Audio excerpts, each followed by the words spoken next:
ലോകത്ത് വികസിത രാജ്യങ്ങൾ മുന്നോട്ട് വയ്ക്കുന്ന ജനങ്ങൾക്ക് ജീവിക്കാനുള്ള ഒരു സൗകര്യത്തെക്കാൾ അപ്പുറത്തേക്ക് അതിലും മെച്ചപ്പെട്ട സൗകര്യം കേരളത്തിൽ കിട്ടാൻ പാകത്തിന് ഒരു വിജ്ഞാന സമൂഹമായി കേരളം മുന്നേറിക്കൊണ്ടിരിക്കുകയാണ്.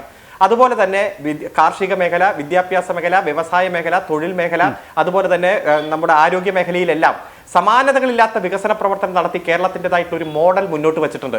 ആ മോഡൽ മറ്റു സംസ്ഥാനങ്ങളെല്ലാം പകർത്തിയെടുത്തുകൊണ്ടിരിക്കുകയാണ്. ആഗോളവൽക്കരണ നയങ്ങൾക്ക് ബദൽ സൃഷ്ടിച്ച് എല്ലാ പ്രതിസന്ധികളെയും അതിജീവിച്ചുകൊണ്ട് കേരളത്തിന്റെ മോഡൽ മുന്നോട്ട് വയ്ക്കുമ്പോൾ ഇത് കേന്ദ്രത്തിന് സഹിക്കുന്നില്ല. അത് കേന്ദ്ര ഗവൺമെന്റിന്റെ പല പദ്ധതികൾ ഇപ്പോൾ അവിടെ പൊതുമേഖലാ സ്ഥാപനങ്ങളെല്ലാം വിറ്റഴിക്കുമ്പോൾ കേരളം പൊതുമേഖലാ സ്ഥാപനങ്ങൾ ഏറ്റെടുത്ത് സംരക്ഷിക്കുകയാണ്. അവിടെ വിദ്യാഭ്യാസ മേഖല കേന്ദ്രം സ്വകാര്യവൽക്കരിക്കുമ്പോൾ ഇവിടെ 10 ലക്ഷം കുട്ടികളാണ് പൊതുവിദ്യാലയത്തിന്റെ ഭാഗമായി മാറിയത്.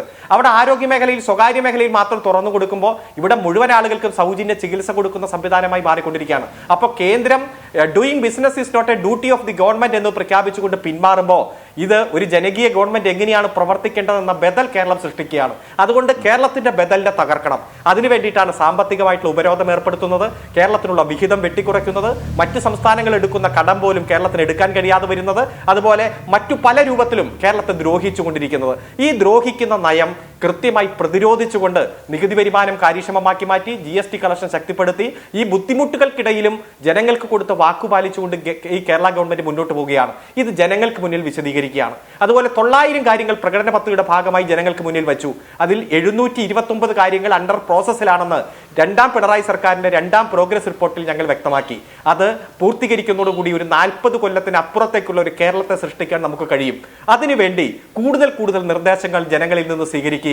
കാരണം കേരളം കുതിച്ചുകൊണ്ടിരിക്കുകയാണല്ലോ. ലോകത്ത് വരുന്ന എല്ലാ മാറ്റങ്ങളും കേരളത്തിൽ വരികയാണ്. ഇപ്പൊ ഹൈസ്പീഡ് ഫൈബർ ഇന്റർനെറ്റ് കണക്ഷൻ മലയാളികളുടെ അവകാശമാക്കി മാറ്റി നമ്മൾ മുന്നേറുകയാണ്. ലോകത്ത് എവിടെയും കിട്ടുന്ന ജോലി നമുക്ക് ഇവിടെ ഇരുന്ന് ചെയ്യാൻ കഴിയണം. ലോകത്ത് എവിടെയും ഉള്ള വിദ്യാഭ്യാസം നമുക്ക് ഇവിടെ ഇരുന്ന് ചെയ്യാൻ കഴിയണം. ലോകത്ത് എവിടെയും കിട്ടുന്ന ആകർഷകമായ ശമ്പളം കേരളത്തിൽ ഇരുന്ന് ആർജിക്കാൻ കഴിയണം. അങ്ങനെ വിജ്ഞാന സമൂഹമായി കേരളത്തെ മാറ്റാൻ ശ്രമിച്ചുകൊണ്ടിരിക്കുമ്പോൾ അതിലേക്ക് കൂടുതൽ അടുക്കാൻ വേണ്ടിയിട്ടാണ് ജനങ്ങളുമായി കൂടുതൽ സംബന്ധിച്ച നിർദ്ദേശങ്ങൾ സ്വീകരിക്കുന്നത്.